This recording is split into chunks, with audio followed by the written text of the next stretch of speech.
everybody, and welcome back once again. Another edition of Inside the Headset as we go all the way across the state to East Tennessee to William Blount High School and the head coach of the Governors, and I've got him on the line, head coach Philip Shadowens. How you doing, Coach Shad? I'm doing good, Stork. How you doing? Doing pretty good, I guess. Ready for the Labor Day and the kickoff of college football, but I guess you're trying to figure out the weather and some other things and what the William Blount Governors are doing.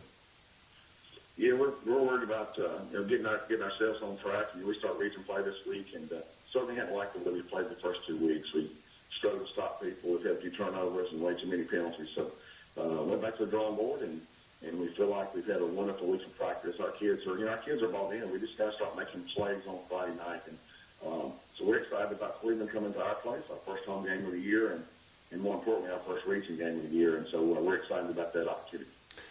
0-2, let's go back to Lenoir City. You kick it off with them. Talk a little bit about that game and then where you felt like you were after you got done with it. Played really poorly early. We gave up a touchdown pass on a scramble after the second play of the game, and then we snapped one over our punter's head, and we were down 14-0, with about 5 minutes into the game. And so not a good start. We climbed the mountain all night long. Had 2 touchdowns called back, 2-point conversions called back. And one of those nights where when we made plays, we seemed to make mistakes to go along with a holding call or just different kind of things. So we just didn't do enough to win a football game. Lost a couple kids at halftime to severe cramps, and it was one of those nights where it made it kind of tough. With one of those being our best receiver, one of our best receivers, and so it made it tough on us. But so we didn't feel good about that, and then follow that going to Anderson County and ran into a buzzsaw there with the quarterback, who's a very talented kid, and 21-16, 40 seconds left for half, and we give up a deep ball. Not bad coverage, actually, just an absolute perfect throw on their part. And so they went in 28-16 at half. And in the second half, after the next first 5 minutes, we gave up another play, and then things kind of fell apart at the end of the game. But our kids are resilient. It's amazing how hard our kids have worked at it and how committed they are to getting this thing turned around. And so I'm encouraged by what I see in practice. And now we just got to go play on Friday night. Effort-wise, where do you feel like you are? You feel like they're giving it all they can, or where are you as far as the effort they're giving? I haven't been disappointed with our effort. I thought at the end of the game against Anderson County, that some other young kids, and I didn't think we played with the intensity you got to play high school football with.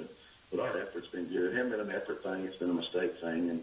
And having a bunch of new starters on both sides of the ball, it's no excuse. There's no reason to lose football games. But I think they've kind of gotten baptized by fire, so to speak. And, they're not rookies anymore. It's time to step up and play the game. And, we've told our kids we're 0-0 right now because, we start this week in region play. So we have a couple region games in a row with Cleveland and Heritage. And, we want to be 2-0, heading out of those. But it starts Friday night for us against Cleveland. Talk a little bit about Cleveland, Shad, and I'll let you go. And they're 2-0. Talk a little bit about them. They've had some success quick. They have. They beat Bearden last week 28-23 in a game that can kind of go either way.